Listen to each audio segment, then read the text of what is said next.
بسم الله الرحمن الرحيم الحمد لله رب العالمين والصلاة والسلام على أشرف الأنبياء والمرسلين نبينا محمد وعلى آله وصحبه أجمعين وبعد السلام عليكم ورحمة الله. So to continue along inshallah where we left off last week, we were talking about we're moving on from qada and qadr and discussing how al-a'mal, or the actions, doing the actions is part of qadr. Like you can't just say that Allah subhanahu wa ta'ala decreed, so I don't have to do any action. And we went into the different examples to prove why we need to do actions. And the Imam Ibn Qayyim rahimahullah, he was talking about the most beneficial ways to complete your happiness and success in this world was through two affairs. And the first affair was knowing what is good and what is evil.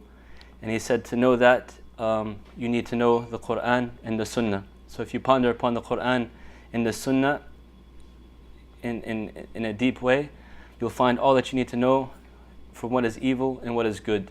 So you can stay away from evil and so that you can do the good. And knowing the evil is very important as well. You know, like Imam Umar radiallahu anhu, the Khalifa of Abu Bakr, who was the Khalifa of Rasul sallallahu alayhi wa sallam, he said, يعني لا يعرف الإسلام من لا يعرف الجاهلية. That someone truly doesn't understand Islam unless he understands Jahiliyyah, right? And then in Surah Al-Baqarah, وَمَا يَكْفُرْ بِالطَّاغُوتِ وَيُؤْمِنْ بِاللَّهِ. Whoever makes takfir of Taghut and believes in Allah. In our Shahada, La ilaha illallah, you negate and then you affirm. So a Muslim or a mu'min, he should know the affairs of Jahiliyyah, not meaning that you should go become, fall into sin and go into Jahiliyyah, no. But you should understand it. Like the Sahaba radiallahu anhum, they lived shirk, they lived kufr, they lived Jahiliyyah. They understood its evil effects. So when they became Muslim wholeheartedly. And the iman touched their hearts, so they were changed completely and they changed the society around them. Many times people like us were born into Islam and we take Islam for granted. Like we don't really appreciate the value of Islam. They knew the sickness of Jahiliyyah and they valued Islam so much. And that's why Allah subhanahu wa ta'ala gave them, the dunya and the akhirah, because they understood the value of Islam and they sacrificed for it. So as Muslims, we should know the good and we should know the evil. Like the poet said, تَعَلَّمْتُ الشَّرَّ لَا لِشَرِّ لَكِنْ لِتَوَقِّيهِ. I learned about evil not because of evil, but to stay away from it. Right? وَمَنْ لَا يَعْرِفَ الشَّرِّ وَقْعَ فِيهِ. And whoever doesn't know the shar or the evil, he will fall into it.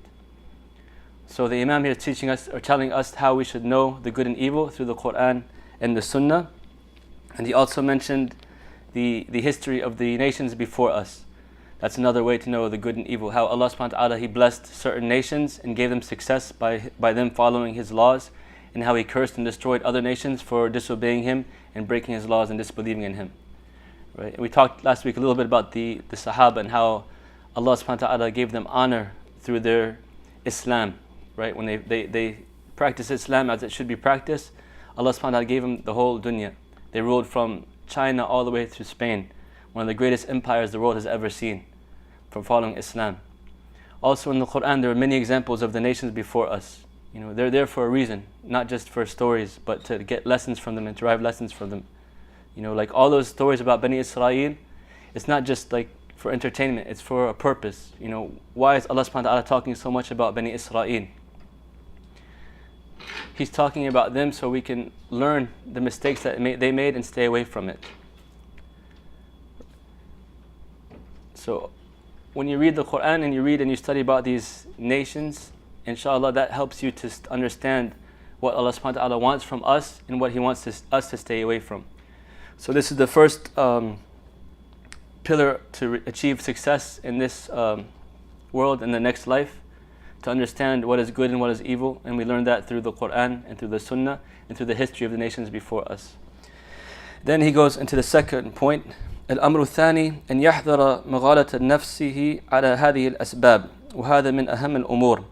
فإن العبد يعرف أن المعصية والغفلة من أسباب المضرة له في دنياه والآخرته ولا بد، ولكن تغالطه نفسه بالاتكال على عفو ربه ومغفرته تارة، وبتسويف التوبة والاستغفار باللسان تارة، وبفعل المندوبات تارة وبالعلم تارة وبالاحتجاج بالقدر تارة وبالاحتجاج بالأشياء والنظراء تارة وبالاقتداء بالأكابر تارة أخرى. So to summarize, he's saying that the second point is to be careful from following into the deception or the mistake of depending upon Allah subhanahu wa ta'ala's like forgiveness, His mercy, like a fake tawbah, repentance, like saying istighfar with your tongue only, depending on qadr, depending on like other pious people to help you. All these things people use as excuses to commit sins. So he's saying the second important point to achieve success in this world is to be careful of this mistake. Like don't only depend upon Allah subhanahu wa ta'ala's mercy and not do any actions and say that you can do like all types of sins and Allah subhanahu wa ta'ala huwa ghafur rahim. Right? They forget the first part of the ayah, saying that, نَبِّئْ عِبَادِي, the second part of the ayah, نَبِّئْ عِبَادِي أَنِّي أَنَا الْغَفُورُ rahim. Tell my servants that I am merciful and forgiving. وَأَنَّ عَذَابِي عَذَابٌ أَلِيمٌ. My punishment is a severe punishment. So people tend to remember the mercy and forgiveness of Allah subhanahu wa ta'ala, but they forget the punishment part. So they use the excuse saying that I can do whatever I want and I'll say istighfar and khalas, I'm okay. That's called ihtijaj bil qadr also. Like they say that Allah decreed it for me, so I can do it, and I'm forced to do it, so Allah subhanahu wa ta'ala, He'll forgive me. Right? All those excuses are false excuses. He's saying this is one of the great mistakes that people make, and it's very important to stay away from that. He goes on to explain each one, in a separate point in more detail. But the ittikal, basically depending on Allah subhanahu wa ta'ala, we talked about a little bit before, right? The good form of tawakkul, like the Prophet ﷺ, he said, tawakkul ala Allahi wa aqilha, about the camel. Like the Bedouin asked him, should I tie my camel and should I let my camel go and depend on Allah? And the Prophet ﷺ, he told him, depend on Allah, but tie the camel. So depend on Allah and do your work, do your due diligence. That's part of iman. Right? Allah subhanahu wa ta'ala says, وَمَن يَتَوَكَّلْ عَلَى اللَّهِ فَهُوَ حَسْبُهُ. Whoever depends on Allah subhanahu wa ta'ala, Allah is sufficient for him. So as mu'min or believers, that's first and foremost in our creed. Like we depend on Allah subhanahu wa ta'ala, we go to Him first. But also part of our creed is to do a'mal, to do actions, right? To take precautions. To have husn al-tawakkul, we talked a little bit before of having ilm, knowing what is right and what is wrong, like we said in the Quran and the Sunnah. Having thiqah, or like depending on Allah subhanahu wa ta'ala, yaqeen, like having certainty in what Allah subhanahu wa ta'ala decrees. That's part of tawakkul ala Allah. Like everything He decrees is good for us, no matter what it is. So you can have peace of heart and security in your daily lives.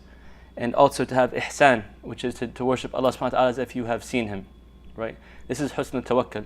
So all three of these pillars are part of tawakkul, like doing the good deeds, knowing what the good deeds are and doing them, and depending on Allah subhanahu wa ta'ala, and having ihsan, knowing that Allah subhanahu wa ta'ala is watching everything we do. Scholars also add like having basically like knowing that all your affairs are in Allah subhanahu wa ta'ala's hands, thiqa billah. Like everything He decrees is good, right? And having rida with what He's decreed, like being pleased with what He's decreed. And also having like al-ya'as, they call it, like you lose hope in all of the creation and you only have hope with Allah subhanahu wa ta'ala. Like that's when you achieve a high level of tawakkul, right? When you give up on the other material things and people and putting all your hopes in them, and you put your hope on Allah subhanahu wa ta'ala first and foremost. That's husn al-tawakkul, right? But with that comes actions. When you have, like the Prophet ﷺ, he taught us in a famous hadith to Ibn Abbas radiallahu anhu, إِذَا سَأَلْتَ فَاسْأَلِ اللَّهِ وَإِذَا فَاسْتَعِنْ بِاللَّهِ وَاعْلَمْ أَنَّ الْأُمَمَ لَوْ اجْتَمَعَتْ عَلَى أَنْ يَضُرُّوكَ بِشَيْءٍ لَمْ يَضُرُّوكَ إِلَّا بِشَيْءٍ كَتَبَ اللَّهُ لَكَ وَاجْتَمَعُوا عَلَى أَنْ يَنْفَعُوكَ بِشَيْءٍ لَمْ يَنْفَعُوكَ إِلَّا بِشَيْءٍ كَتَبَ اللَّهُ لَكَ or عَلَيْكَ. So the Prophet ﷺ taught Ibn Abbas, if you ask of Allah, and if you seek assistance from Allah, and know that if all the nations gather to do you harm, they can't do you harm except if Allah has written it for you. And if they've gathered to do you good, all of the nations, everybody in the world gathered to do you good, they won't be able to do you good except if Allah has written it for you. Right? This is all part of tawakkul. So I just wanted to rehash that, inshallah. like having pleasure with Allah's decree, putting Him first and foremost. That's one of the pillars of tawakkul. And then the action part, doing the actions that you have to do. Like وَعِدُّ لَهُمْ اسْتَطَعْتُمْ مِنْ قُوَّةٍ, prepare for them with strength, what you have of strength. And all the other examples we gave before in terms of when you want to eat, or you're hungry, you have to get some food. If you want to have children, you have to get married and have relationship with your wife. All these things are part of asbab. So first and foremost tawakkul, and then a'mal, actions. Now for this part, he says the mistakes that people make in terms of depending on Allah subhanahu wa ta'ala's mercy. He starts with خطأ في فهم الاستغفار. وكثير من الناس يظن أنه لو فعل ما فعل ثم قال استغفر الله زال الذنب وراح هذا بهذا. وقال رجل من المنتسبين إلى الفقه أنا أفعل ما أفعل ثم أقول سبحان الله وبحمده 100 مرة وقد غفر ذلك أجمعهم. So he says that many of the people, they think that they can do what they want to do and just say astaghfirullah and Allah subhanahu wa ta'ala will forgive them. And he knows even some people that claim to be of the people of fiqh, of understanding of knowledge, claiming, he's saying here, like basically in quotation, the fiqhi, they say that I will do what I want to do, and then I say subhanallah wa bihamdihi 100 times, and then Allah subhanahu wa ta'ala will forgive me. And this is from the hadith that the Prophet ﷺ said, من قال يوم سبحان الله وبحمده 100 مرة حطت عنه خطاياه ولو كانت مثل زبد البحر. It stems from the hadith, the Prophet ﷺ, he said that whoever says subhanallah wa bihamdi, glory be to Allah and praise be to Him, 100 times in a day, Allah will wipe away his sins, even if it's like the foam of the sea. You know what I mean? Countless sins. وقال لي آخر من أهل مكة نحن إذا فعل أحدنا ما فعل اغتسل وطاف بالبيت أسبوعا وقد محى عنه ذلك. Another person from people in Mecca said that when I do mistakes or sins, I'll go and do whatever I want from sins, then I just make ghusl and go and make tawaf around the Kaaba in Mecca, and Allah will forgive me. Another one says, the Prophet ﷺ said, أذنب عبد ذنبا فقال أي رب أصبت ذنبا فاغفر لي فغفر له ثم مكث ما شاء ثم أذنب ذنبا آخر فقال أي ربي أذنبت ذنبا فاغفر لي فقال الله عز وجل أعلم عبدي أن له ربا يغفر الذنب ويأخذ به قد غفرت لعبدي فليصنع ما شاء. The famous hadith where the Prophet ﷺ, he said that a person, he committed a sin, and he went and he asked Allah subhanahu wa ta'ala for forgiveness. And then he went after some time and he fell back in the same sin, and he asked Allah subhanahu wa ta'ala for forgiveness. And he did it again, and then Allah subhanahu wa ta'ala said, my servant knows that he has a Lord who forgives, so let him know that I have forgiven his sins and he can do whatever he wants. And then he went on to say, like the people using this hadith, that they can do whatever they want and depend on a hadith like this, and it's wrong. And he mentions many statements, like some people say that تنزه من الذنوب جهل بسعة عفو الله, that a person that doesn't commit sins is like he's insulting, he's ignorance of Allah subhanahu wa ta'ala's mercy. So basically this poet is like encouraging people to commit sins, right? Another one says, like, whoever leaves sins, then he's leaving Allah subhanahu wa ta'ala's mercy and forgiveness. So he's mentioning all these different shubuhat, basically like doubtful affairs, because in Islam the deen is like halaqat, like you have a chain, they're all related, like all the sciences of Islam are related together. You can't just pick and choose and not connect it to the other hadith. Like, so all these ahadith and ayat, they show for Allah subhanahu wa ta'ala's mercy and forgiveness, right? But there's other ahadith and other ayat that show about Allah subhanahu wa ta'ala's punishment. So you can't just focus on one and forget the other. نحن أمة وسطة, we are a middle path ummah, nation. We're in the middle of ifrat and tafrit. We don't go to this extreme or that extreme. So one of the biggest mistakes I find amongst people that are starting to seek knowledge, or even in the ummah in general, in our whole nation, like they learn something and they think they know everything, right? And they pick one hadith or one ayah and they make a judgment, right? But this is very dangerous. We started at the very beginning of our lecture series about talking how the cure for ignorance is asking the question. And we talked about how some of the great imams of our history were so scared to answer questions, right? And these people were masters of the Arabic language, masters of the hadith, masters of usul al-fiqh, masters of fiqh, master of tafsir. Like, they had all the ulum. I'm talking about like the four imams and their counterparts, and they would be scared to answer questions. Yet you find nowadays people who haven't even learned the Arabic language or read even one book of hadith or the 6 books of hadith, not even memorized it, say that read that. They haven't read the Quran, they haven't memorized the Quran, they don't know usul al-fiqh, they don't know qawaid al-fiqhiyah, they don't know all these different sciences, and they try to make a hukm. And that's a big mistake. That's how many of these misunderstandings occur in our communities, in our countries, because people have a limited understanding of the deen. You guys know the example of the blind man and the elephant? No. Nobody? Okay. So it's like an ancient Indian parable. Basically, some blind men, they heard of like this new animal that came in town, the elephant, and they went and tried to figure out what this animal was. So one of them, he grabbed the trunk of the elephant and he said, this is a snake, right? And the other one touched the ear and he said, no, it's a fan. And the other one touched the tail and said, no, it's a rope. And the other one touched the side of the elephant and said, no, it's a wall. And they started fighting with each other and like disputing and arguing and everything like that, because they've only got one part of the picture, right? So they make false judgments. And that's the same thing with our Islamic texts, right? You can't just take one part of the picture and forget all the other parts to make a judgment. You need to know, especially if you want to make a ruling or a judgment or something like that, you have to have all these different sciences together and take all the nusus, all the texts together. The next point he goes on to is, after discussing like depending upon Allah subhanahu wa ta'ala's forgiveness. Okay, we read some of the ayat or the hadith about Allah subhanahu wa ta'ala being merciful and forgiveness. So along with that, we read the ayah. Allah Azza wa Jalla, He says, وَقَالُوا لَن تَمَسَّنَا النَّارُ إِلَّا أَيَّامًا مَعْدُودَةً قُلِ اتَّخَذْتُمْ عِنْدَ اللَّهِ عَهْدًا فَلَن يُخْلِفَ اللَّهُ عَهْدًا أَمْ تَقُولُوا عَلَى اللَّهِ مَا لَا تَعْلَمُونَ. Right? This is the same thing, like these people are saying that we can do sins, whatever we want to do, and Allah subhanahu wa ta'ala is going to forgive us, right? Bani Israel, they said that the hellfire is only going to touch us for a little bit, and then we're going to get out of there, right? Allah subhanahu wa ta'ala promised us, that we're the chosen people, and khalas, even if we go to hellfire, we're going to get out. So they're depending on Allah subhanahu wa ta'ala's mercy and forgiveness and His covenant, but they broke the covenant. So Allah subhanahu wa ta'ala says, بَلَى مَنْ كَسَبَ سَيِّئَةً وَحَاطَتْ بِهِ خَطِيئَتُهُ فَأُولَٰئِكَ أَصْحَابُ النَّارِ هُمْ فِيهَا خَالِدُونَ.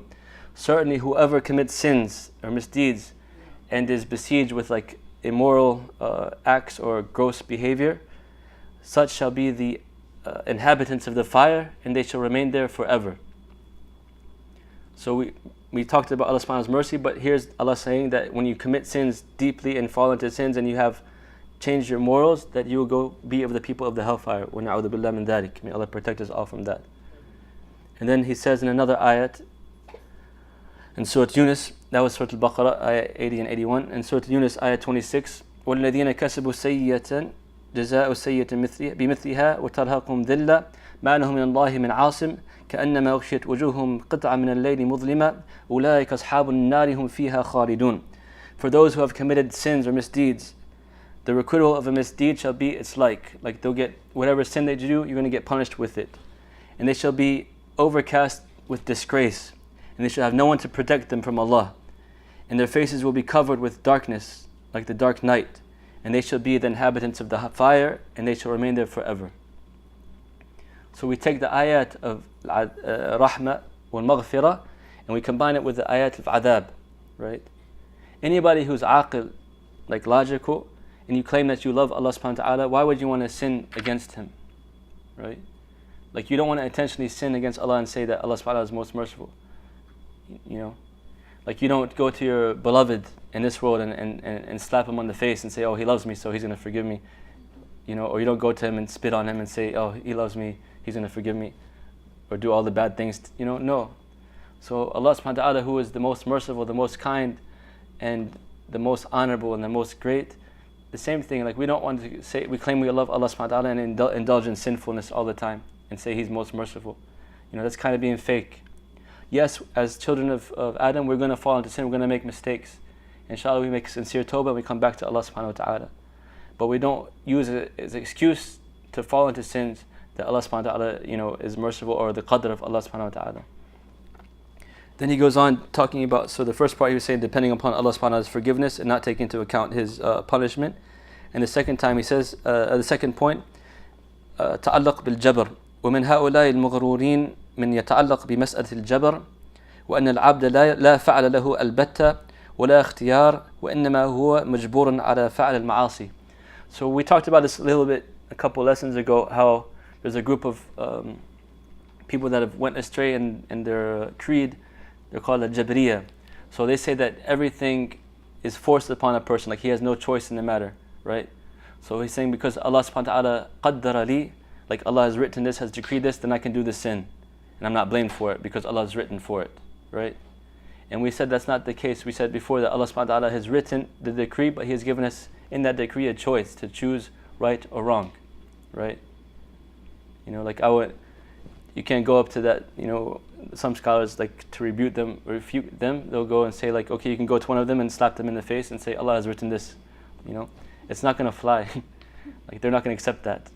It's you know, it's not logical. Allah subhanahu wa ta'ala, He is all just, so He's not going to write something upon you, force you to do it, and then hold you to account for it. You know, He gives you the choice in His decree. And that's why we said that we take qadr with qadr. You know, the qadr of Allah subhanahu wa ta'ala's, to avoid His punishment, we do the qadr and follow our actions of good deeds to escape. And then the other ones, the other extreme, التعلق بالإرجاء. ومن هؤلاء من يغتر بمسألة الإرجاء وأن الإيمان هو مجرد التصديق والأعمال ليست من الإيمان وأن إيمان أفسق الناس كإيمان جبريل وميكائيل. So the other extreme is the Murji'ah. They're the ones who say that like Iman is one for everybody. It doesn't decrease or increase. And that your Iman, the Iman even of the worst person in the world, is the same Iman of Jibreel and Mikael, the angels Jibreel and Mikael. And this is another thing, because they're saying, so they're basically saying that since everybody has Iman, no matter how much evil you do, that you'll be forgiven because you have the same Iman like the angels. You know, even if you're like a drunk, alcoholic, adulterous, murderous, lying, thief, that you have the same Iman as Abu Bakr, Umar, or Mikael or Jibreel, right? And because of that Iman, you'll be saved from the hellfire and Allah will forgive you. This is a mistake as well. It's called irja, like depending on Allah subhanahu wa ta'ala's mercy completely because of your Iman and not having to do any actions, right? In the Aqidah, the creed of Ahl Sunnah wal Jama'ah, they said that al-imanu qawlun bil-lisan wa tasdiqan bil-janan wal-amnu bil-arkan yuzidu bil-ta'a wa yunqus bil-asyan. So Iman is speech with the tongue, saying the Shahada, belief in the heart, and acting upon the pillars. It increases with good deeds and it decreases with bad deeds. This is the Aqidah of Ahl Sunnah wal Jama'ah. So you can't say that Iman is all the same, right? You can't say like the Iman, you know, of Abu Bakr radiallahu anhu is like the Iman of some evildoer. Iman, there's different levels of Iman. And A'mal is from the Iman, you know. So an important point to discuss, or that you should all know about, is there's certain terms in Islam, in the Quran and the Sunnah, if they are mentioned together, they have different meanings. But if they are mentioned separately, they contain each other in them. And one of the main examples of that is Islam and Iman, right? So if in the hadith, the famous hadith of Jibreel alayhi salam, he was explaining the Islam, he said, أن تشهدوا أن لا إله إلا الله وأن محمد رسول الله وتقيموا الصلاة وتؤتوا الزكاة وتحج البيت وتصوموا رمضان, right? And then he said, Iman أن تؤمنوا بالله وملائكته وكتبه ورسله واليوم الآخر والقدر خيره وشره. So that he said Islam is to believe, to say the Shahada, there's no one worthy of worship except Allah, and Muhammad sallallahu alaihi wasallam is the messenger of Allah, and to establish the prayer, and to give the zakat, and to make hajj, and to fast Ramadan. That's Islam. Then he went on into Iman. He said Iman is to believe in Allah, in the angels, in the books, in the messengers, in the last day, and then the divine decree, the qadr. It's evil and it's good, right? But in other places in the Quran, you'll find Islam mentioned by itself or Iman mentioned by itself, and that contains both of them, right? So they said, إِذَا اجْتَمَعَ افترقا. If they come together, they have two separate meanings. وإذا افترقا اجتمعا. And if they're separate in mentioning, then their meanings come together.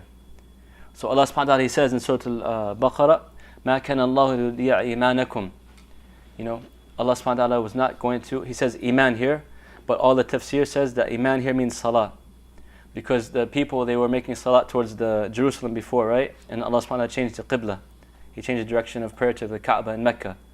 So the Sahaba were asking, like, what about our salat before?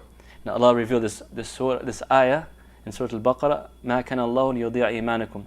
Allah will not let you lose your salat, basically. So He called salat iman.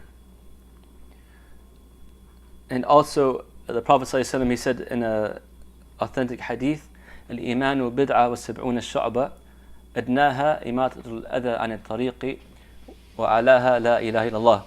That the iman is like 70 different levels. The lowest of levels is to take off like trash from the path, and the highest level is la ilaha illallah. So this hadith also shows that iman is levels, different levels. So we see iman is action and is higher, different levels. Sometimes this group, they will use a hadith saying, like the Prophet ﷺ said that a person will come out of the hellfire, وَلَمْ يَفْعَلُ خَيْرًا قَطْ. He did not do any good deeds. So to explain that, the scholars, they say that he took the shahada and he passed away. He didn't have time to do the good deeds. He didn't have time to do the obligatory deeds, right? And the way you refute them also is you say, isn't the shahada a good deed? And they'll say yes. So the hadith is not meaning that he didn't do no good deeds whatsoever. He did something that he was able to do. And they also explain it with another hadith. They would say that some women will be from the inhabitants of the hellfire because one of the reasons is that they abuse their husbands in the sense that they don't take into account any of the good that he's done for them, right? They said in the hadith, it says, لَمْ يَفْعَلْ خَيْرًا قَطْ. He didn't do any good. But of course we know that the husband did much good to her. That's why she was unjust to him. So they use that hadith as well to prove that when you say that he didn't do any good, it's not like means literal that he didn't do no good whatsoever. No, he did something good, right? And also you can say to them about the shaitan. Like the shaitan, he believed in Allah, correct? So he had the part, because they say that the iman is in heart only, like you don't have to do any actions. So this is like the refutation of that. You say that the shaitan, he had iman in his heart. He had iman in his tongue. He said, Inni akhafullah, I fear Allah. However, he didn't do the action. When Allah subhanahu wa ta'ala told him to make sujood, he didn't make sujood. Right? So he took the action outside of iman, and for that he was punished with the hellfire forever. So Ahl Sunnah wal Jama'at, they said that the iman encompasses the saying with the tongue, the belief in the heart, and the actions with the body. And the actions of the heart as well. And there's many ayat and hadith about it that show in detail, actions are part of iman. So you can't depend like the first group and say everything is forced upon you, so that you can do whatever you want. Khalas, it's written. La, you have a choice in the affairs. You can't be like the second group saying that just because you have iman, you can do whatever you want. Allah's going to forgive you because iman is like equal with everybody. No, there's levels of iman, and there's actions with iman. And then the next point, he says, الخطأ في الحب ومن هؤلاء من يغتر بمحبة الفقراء والمشايخ والصالحين وكثرة الرجل إلى قبورهم وتضرع إليهم والاستشفاع بهم والتوسل إلى الله بهم وسؤاله بحقهم عليه وحرمتهم عنده ومنهم من يغتر بآباء وأسلافه وأن لهم عند الله مكان وصلاحا فلا يدعوه أن يخلصه كما يشاهد في حضرة الملوك فإن الملوك تهب لخواسمهم ذنوب أبنائهم وأقاربهم وإذا وقع أحد منهم في أمر مفضعا خلصه أبوه وجده بجاهه ومنزلته. So basically saying that also from the mistakes that people fall in is that they're fooled by their love or their appreciation of other people. Like some people, they have a love of the fuqara, the poor people, and they'll stay with them, and they'll think because they're being kind to the poor people and loving the poor people that Allah will forgive all their sins no matter what they do. And others, they have a love of the salihin, so they'll go to their graves and ask them for certain things, or they'll make tawassul with them to Allah subhanahu wa ta'ala, thinking that this is going to save them from the punishment of Allah. Like they can do whatever they want in terms of sins, and then they can go to some wali or some salih and ask them to make dua, or they can go to their graves and make dua, and they think this is going to save them, and this is incorrect as well. And then the other point, he's saying that some people, because of their family, they think because of their lineage is going to save them. Like I'm from the Prophet ﷺ's family, so I can do whatever I want, right? Because he's drawing the comparison that, when you have a beloved of the king will use his power to save that beloved. Like if you have a family member that's close to the king and you do the child does something wrong, or the brother or relative does something wrong, because of that relationship with the king, the king will forgive that offense. And he's saying this is the same mentality that people are trying to use with Allah subhanahu wa ta'ala, because Allah loves certain people or certain things. They'll use that connection that they have with those people or those things, that Allah subhanahu wa ta'ala will forgive them the sins no matter what. And all these are mistakes. The next one is اغترار بالله ومنهم يغتر بأن الله عز وجل غني عن عذابه وعذابه لا يزيد في ملكه شيئا ورحمته لا تنقص من ملكه شيئا فيقول أنا مضطر إلى رحمته وهو أغنى الأغنياء ولو أن فقيرا مسكينا مضطرا إلى شربة ماء عند من في داره شط يجري لمنعه منها فالله أكرم وأوسع والمغفرة لا تنقص شيئا والعقوبة لا تزيد في ملكه شيئا. So he's saying that also people get fooled by their belief in Allah subhanahu wa ta'ala's mercy, in the sense that they said He's the king of the kings and the richest of the richest. He doesn't need to punish us. So what does Allah get out of punishment from us, right? And they said, like the example, if a person has a river by his house and a poor person comes and asks for a drink of water, of course that person will give him some water and he won't think twice about it. So he said Allah subhanahu wa ta'ala is more honorable and more merciful and more generous than any human being. So if we go sin, Allah subhanahu wa ta'ala is going to forgive us. And he's saying this is a mistake as well. Allah subhanahu wa ta'ala, of course, He doesn't need to punish us, but Allah subhanahu wa ta'ala is just. Like it's not fair that you follow your deen and you strive and you struggle and you do, everything you can to please Allah subhanahu wa ta'ala, and another person does no good whatsoever, does all evil, hurts other people, steals, lies, cheats, and you're going to be in the exact same place, right? It doesn't make sense. Allah subhanahu wa ta'ala is just. Yes, He doesn't need to punish us, but He's given us reward and punishment from His justice. That's part of our belief in Allah subhanahu wa ta'ala. And even in the dunya, it's not, like fair that you see a person who will do everything he can to succeed, and another person does nothing and he gets the position, and the other person that did everything and worked so hard didn't get the position, right? It's not fair. That's the dunya though, he can get away with it. But with Allah subhanahu wa ta'ala, he's not going to get away with it. Allah is all wise and all knowing and all just, right? So he legislated for us to do good deeds for our own benefit, right? And He told us if we do these good deeds, we're going to get rewarded for it with Jannah and His pleasure. But if we don't do these good deeds or we do the bad deeds, then we may get punished for it, right?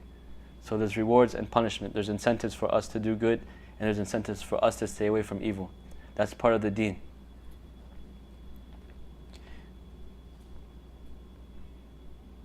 And then he says that also people get fooled by الاختراع بفهم الفاسد والقرآن في القرآن والسنة. That people get also fooled by a poor understanding of the Quran and the Sunnah.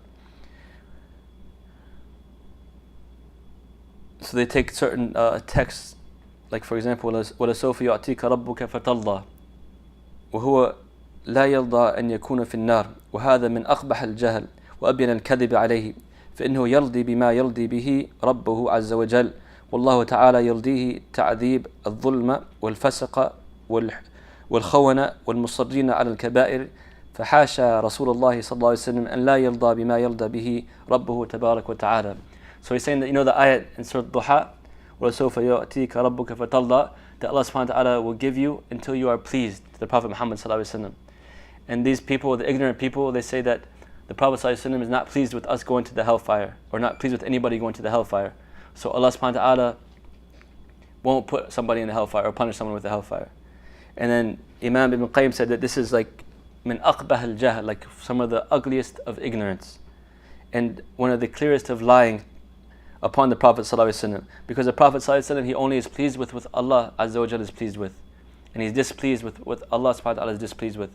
So if Allah subhanahu wa ta'ala is displeased with the evildoers and the ones who cause corruption and the ones that continue to do the major sins, then how will the Prophet ﷺ be pleased, not be pleased with that person going to the hellfire, right? Like, if the person does what he deserves to be in the hellfire, then the Prophet ﷺ is pleased with Allah subhanahu wa ta'ala is pleased, because he knows if Allah put a person in the hellfire, it's for a reason. Like, you think about it, every single deed you do, every single good deed you do, you get from 10 times to 700 times to countless times rewarded for that single good deed, right? So the bare minimum, you get 10 times your good deed. And for every bad deed, you only have one. If you think of a good deed, Allah subhanahu wa ta'ala gives you reward for it. If you think of a bad deed and you stop yourself from doing it, Allah subhanahu wa ta'ala gives you reward for it.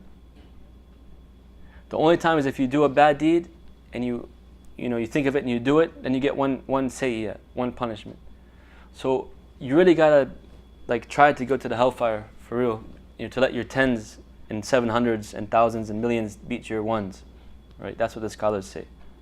So Allah subhanahu wa ta'ala, He's so merciful, and He makes the path easy for us. And like I keep saying, that everything that Allah subhanahu wa ta'ala has legislated for us to do is for our own benefit. Allah doesn't need anything from us, but He created us and He knows what is best for us. So if He tells us to do something, it's for our own good. If He tells you to stay away from something, it's for our own good. Allah Azza wa Jal has not forbidden anything in the Quran or through the Messenger Sallallahu Alaihi Wasallam except that it's evil for us or bad for us, whether we know it or we don't know it.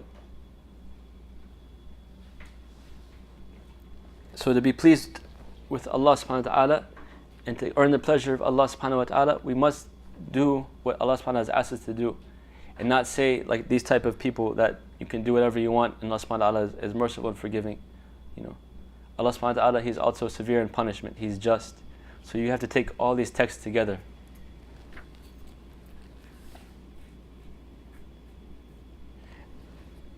And he goes on to talk about the ayah, إِنَّ اللَّهَ يَغْفِرُ الذُّنُوبَ جَمِيعًا.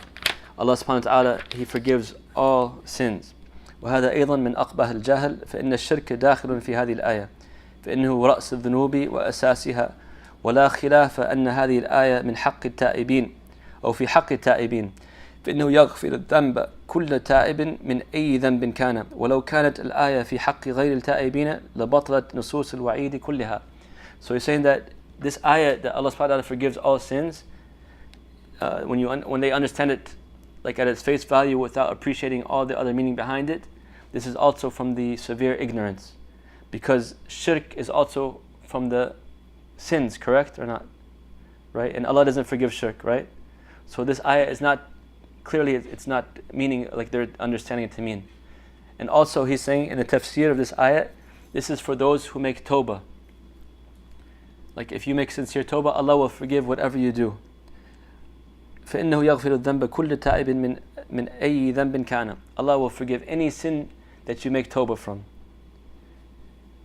And he's saying that if this ayah was not for those who make tawbah, then that would mean so much of the Quran is like going to be disregarded. All the ayat of punishment and warnings and stuff like that, there's no meaning to it basically, right? So he's saying that you must take together all the nusus into account. Remember Allah subhanahu wa ta'ala's mercy and forgiveness, but remember His severe punishment and His justice as well. That's why we stay in the middle path. We'll stop here inshallah, and then if there's any questions or comments, feel free to ask. Also, as like a side note, inshallah, someone asked me the other week, like if there's such thing as dumb questions or embarrassing questions or something like that. And I mean, there are some like that are like way out there, mashallah, but in general, like in here, it's what we call a safe space. So you should feel free to ask like any question you want, inshallah, and there shouldn't be any judgment, because sometimes your questions can benefit other people. And even if you're embarrassed or whatever, you can like come see me after class. If I know the answer, inshallah, I will answer, and if I don't, I will try to find the answer, inshallah. Like I'll say, I don't have no qualms by saying like Allahu Alam, Allah knows best, and I will try my best to find it for you. But like don't feel like judged or you can't ask questions. Inshallah, like this is supposed to be a safe place, and if we can't ask questions here, then where are we going to ask it, right? And like I said, if it's like really personal or if it's something you're embarrassed or whatever, you can talk to me on the side. It's no problem. But in general, you should feel free to ask whatever you want, inshallah, and don't feel like you have to be, judged, inshallah. So, yeah, there are some texts that point that even like the mercy of Allah subhanahu wa ta'ala, like if you do a good deed and you make tawbah, there's a period they say that the angels wait to write down the bad deed. I don't remember the exact hadith, but I know what you're talking about in general. So it's just from the mercy of Allah subhanahu wa ta'ala. Because Allah Azza wa Jal, He wants good for us all. Like He doesn't want to punish us. He wants us all to go to paradise. He wants us all to be believers, right? But He gives us a choice from His fairness and His justice. But like she was saying, like we mentioned, that all these good deeds we do are like multiplied so much, and the bad deeds are just only one, and sometimes they're not even written, unless you do that. Even if you have the intention to do a bad deed and you stop yourself from fear of Allah Azza wa Jal, it won't be written, and it would be written as a good deed for you. Not like if you have an intention to do a bad deed, like say you want to rob a bank, and you're going to the bank and you see the police there and you're like, dang, stop it. No. You had the intention and you were sincere, like the Prophet ﷺ said, Al-Qatil al-Maqtul fi nar. The one who tried to kill and the one that's killed are both in the hellfire. And the Sahaba asked, like, we know the one that killed is in the hellfire, but why the one that got killed? He said, Kana haris ala qatli akhihi, that he was like trying to kill his brother too. So he got punished as well because his intention was to commit murder, right? But he wasn't able to do it. He got killed before he was able to do it. So the intention is very important, right? You can't play games with Allah subhanahu wa ta'ala because He knows what's in your heart, right? Jazakallah khair. Well, okay, so that's an important question. Did everybody hear her? Basically, like the sicknesses of the heart, and she's saying that you're not really acting upon it. Like you're not. How are you getting held accountable for it if you're not really acting? But you are acting. Like Allah Azza wa Jalla said, إِنَّمَا الْمُؤْمِنُونَ إِذَا ذُكِرَ اللَّهُ وَجَلَتْ قُلُوبُهُم وَإِذَا تُلِيَتْ عَلَيْهِمْ آيَاتِهِ زَادَتْهُمْ إِيمَانًا. Like the believers are the ones that when they remember Allah, their hearts like patter basically, right? And if they hear the recitation of the words of Allah, their iman increases, right? So the scholars derive from this ayah that the heart has actions as well, right? The actions can be the actions of the tongue, the actions of the limbs, and the actions of the heart, right? So just like you have love for Allah, love for the believers, that's an action of the heart. You get rewarded for that. And likewise, if you have hatred for anything that Allah subhanahu wa ta'ala has revealed, or hatred for your fellow believers, or hasad, jealousy, the bad type of jealousy, that's an evil action of the heart, and you can get held accountable for that. Arrogance, that's one of the worst actions you can have. That's the one that got Iblis kicked out of paradise, right? Those are actions of the heart. So don't think it just has to be the physical actions of the body. That's part of the creed of Ahl Sunnah wal Jama'ah. The actions go from the tongue and from the body and from the heart. إِذَا صَلَحَتْ صَلَحَ الْجَسَدُ كُلُّهُ وَإِذَا فَسَدَتْ فَسَدَ الْجَسَدُ كُلُّهُ. If the heart is clean and pure, then the rest of the body will be clean and pure and good with Allah Azza wa Jal. But if it's corrupt, meaning spiritually corrupt, then the rest of the body will be corrupt, meaning your actions will be corrupt as well, right? So the heart does have actions, and it's very important. That's the most important thing in your actions is your heart, in purifying your heart and getting your heart good with Allah Azza wa Jal, so your actions can count even more. We mentioned the example before how the Sahaba radiallahu anhum, they can spend like a handful of gold, right, or like a dinar or whatever, little amount, and the Prophet ﷺ said that's like the mountain of Uhud of what you spent, or 2 mountains of Uhud of what you spent, because their heart, their ikhlas was so high, right? They're rewarded accordingly. And I give the example sometimes too that you might find a poor person, and she gives $1 to somebody else, and then you find a millionaire, he gives $100,000 in charity, and that poor person has more reward than that millionaire, because that $1 was the last dollar she had, and she gave it to somebody, for the sake of Allah subhanahu wa ta'ala, to try to help that person. She gave basically everything she has at that time, right? And that millionaire has millions and millions and millions, so that $100,000 was nothing for him, right? So the intention here is get weighed accordingly. She did that purely for the sake of Allah, knowing that Allah Azza wa Jal will recompense her and take care of her. And this one, he may have done it out of arrogance or pride or showing off. So the niyyah, the a'mal of the qalb, the actions of the heart are very important in Islam. The most important. That's what all your other actions are built upon. On what exactly? Like if you can one sentence, like summary, inshallah. The social Responsibility of Muslims. of a Muslim here in America. So that's like that's a whole Yeah, I mean, brief, of course. 2-day discussion. I mean, the social responsibility of Muslims in America or anywhere. It's an important question, and like I don't want to, do wrong by trying to answer it in like a short couple of minutes. So, I mean, just in general, basically be Muslim. If you are being a Muslim and acting as a Muslim, inshallah, you will be benefiting your society. The Muslim, like he's not comfortable living in a corrupt society. He's not comfortable not producing. He's not comfortable with being mediocre. A Muslim, he always wants to strive to be the best in the deen and in the dunya. Right? Like the Prophet ﷺ said, "Al-mu'minu qawi khayrun wa habba ila Allahi min al-mu'min al-da'if. Wa fi kullin khayr." That the Muslim, the strong Muslim, is better and more beloved to Allah than the weak Muslim. And both are good because both have iman. However, the one that's stronger, that can do more for the deen and more for the society, is a better Muslim. Like, we should be in the forefront of all the fields. That's how it was in the past, right? The problem is, we as Muslims, we're living, like we're trying to come back, inshallah, we are coming back now. But we had maybe decades or centuries of backwardness in the sense that we left the deen, right? When we were practicing the deen, we were one of the greatest civilizations in the world. Like the princes and princesses of the kingdoms in the West would send their, come to the Muslim world to study, right? They would like think that it's a great thing if their daughter or son could speak the Arabic language or read Arabic, And fast forward it, sometime after that, like a couple centuries, they started leaving their deen, getting concerned with worldly affairs, illicit sexual relations, wine, khamr, lahu, basically, like the amusements of the dunya. Because they had so much power and wealth because of their, conquering all these lands, and they just kind of like gave up on practicing the deen. They started getting corrupt. And when this happened, they were overtaken and they were colonized, and they started going way, way behind. One of the main things that colonizers did was to try to destroy the education system, especially learning the deen. It was taught that learning the deen was something backwards. You have to learn something else, right? And they destroyed the waqf. The waqf was like a Islamic endowments for the scholars and for any for poor people, for students. It supported the scholars for centuries and centuries.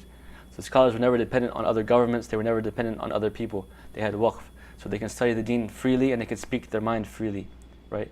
So they destroyed those two pillars of the Islamic society, and they were easy to conquer and destroy after that.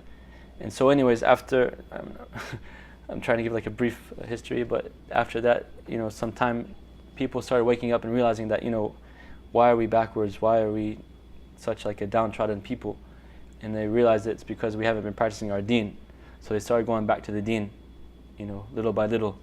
And it's growing, alhamdulillah, people are coming back. So as you come back to the deen, inshallah, you will see how Allah will give more blessings to the ummah, So it should be encouraged, like anybody who wants to seek knowledge and understand the deen, that's, I think, one of the priorities of our societies as Muslims, anywhere in the world, to be encouraged and like support those people, inshallah, because they're what's going to correct the society. And then we need people that are, whoever has like an inclination to science or technology, they should be pushed in that direction and motivated and supported as well, in government affairs and volunteerism, all these type of things, like we should be getting involved in. Like whatever you have your heart, some people, they have their heart set on studying the deen and learning the deen and becoming a scholar. And that's one of the greatest and most noble quests you can go upon, right? We should encourage that. Other people, alhamdulillah, they just want to be decent Muslims, but they have a strong desire for science and technology or computers. We should also support that. Like we need all these things to build each other up. We need networks within our communities, like business people Muslims should get together and put their businesses and ideas and wealth together to support other Muslims and to build and to grow our wealth. We have to have like a win-win attitude because Allah subhanahu wa ta'ala, He is Ar-Razzaq, He's the provider. He gives us all that we need. There's no need to be jealous or hate or think that there's not enough to go around. There's plenty to go around, right? So you have to have that type of mentality, like the plenitude mentality. There's enough for everybody, and encourage each other, like they say in our cousins, the Jewish community. If you study what they do and how they, seriously support each other. Like I don't like people hate on them all the time and see bad stuff, but I'm like they're doing what they're supposed to be doing. Like they're putting all their sources together, support each other in the community, support their scholars, their rabbis. They if you see how they support the Orthodox, you'd be so surprised. Like you think, well, the wife will go and work and take care of the kids and cook and clean and every single thing, so her husband can go study the whole day and he doesn't help whatsoever. It's considered he's not supposed to help, in the religious beliefs. You know what I'm saying? That's way extreme. I'm not asking sisters to do that. But brothers and sisters, we should support each other in our communities and growing our businesses and students of knowledge, both brothers and sisters, right, as much as we can. And in our society that we live in, it's always good to be the example, like in volunteerism. We have projects here, alhamdulillah, all the time to help the poor in DC, for example, or around our neighborhood here, to give the bag lunches, to the homeless. Any type of causes you can see, like Sister Asli, she's starting a fund for supporting the poor in Gaza. Help her, inshallah.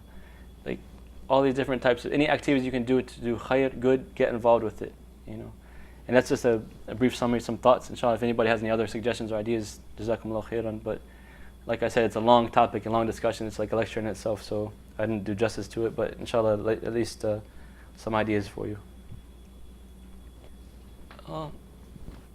So all of those, like we mentioned the hadith, that Allah subhanahu wa ta'ala, He says that the person doesn't get close to me with something more beloved than the obligatory deeds. And He'll continue to get closer to me with the nawafil until I love Him, right? So the first and foremost is the obligatory deeds, trying to perfect that. And then the nawafil, like the extra good deeds. But the main thing too in these deeds is when you're trying to perfect them is trying to get your heart right with Allah, in the sense that you realize you're doing these actions for Him, right? We seek knowledge, for example. That's one of the great forms of worship of Allah Azza wa Jal, so we can lift the ignorance from ourselves and worship Allah better, right? When you start doing these deeds with your heart first, the deeds become more beloved to Allah and more pure for His sake. So when you go to salat, it's not just a physical thing, let me get it over with, my fard, khalas. No, you're going into a communication with the Creator of the heavens and the earth, the Lord of everything, the one that gave you everything. And you might not live to make another salat. When you start going into your ibadat with this type of mindset, this might be my last salat, think of all the stuff that you messed up on, and you ask Allah for forgiveness, you have that, poorness, and that Allah's the only one that can give you the wealth to fulfill that, to take that poorness away from you, or that you don't have no hope in anything or anyone except Allah subhanahu wa ta'ala. So the more you get your ibadat in that sense, you're doing it solely for the sake of Allah, inshallah, the more your heart will be purified, and the more your good deeds will be accepted by Allah and help you to get a purer heart. And we're gonna eventually get into all the different ways to help purify the heart and help to grow spiritually, inshallah. So that's what I'm doing this book first, to try to go through the mistakes and the sins, to how to avoid them and how to get out of it, to clean the heart type thing. And then the next book hopefully is the steps to increase your iman and get closer to Allah. So I think you need them both. So inshallah, little by little we'll get there. So you're saying basically to purify the heart, the best way is to perfect the obligatory deeds. The obligatory. I mean, one of the ways to purify, they kind of go hand in hand. You can't, the Prophet ﷺ said that if your heart is pure, then the deeds are good. But if your heart is messed up, then the deeds are bad. So the main thing is to focus on your intention in doing the good deeds for Allah subhanahu wa ta'ala. Intention for Allah. You're doing this solely for His sake, right? With no shirk, not for anybody, not for dunya, anything. You're doing it for Allah subhanahu wa ta'ala. Also, any type of diseases that come about in the heart, distractions, impurities, you want to try to get rid of them. So for example, there's certain things that if you go close to or you do it, it corrupts your heart, and you know that, right? Watching certain things, listening to certain things. So you want to cut that off. Don't give it a chance to get into your heart, right? Because the heart is a vessel, and it's basically going to be like whatever you let into it. So the Salaf, they were very, very keen on guarding their heart and not letting just anything into it. Like, don't let anybody just talk to you and say foolishness and put stuff into your heart, you know.